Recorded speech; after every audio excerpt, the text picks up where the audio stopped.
Open the glove box. Unhook the dampener arm. Push in on the sides of the glove box to release the stops and lower the glove box. Pull on the panel to have access to the air filter housing.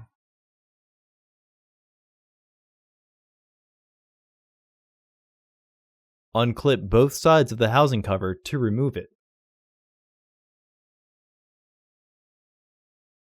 Remove the old filter from the housing and clean out any debris inside.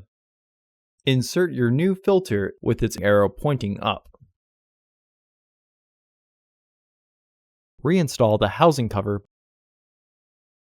Reclip the panel back into place. Partially close the glove box to re-engage the stops. Hook the dampener arm back onto the glove box. Close the glove box.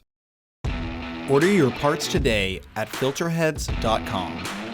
Also, please like our video and subscribe to our channel so you won't miss any new content.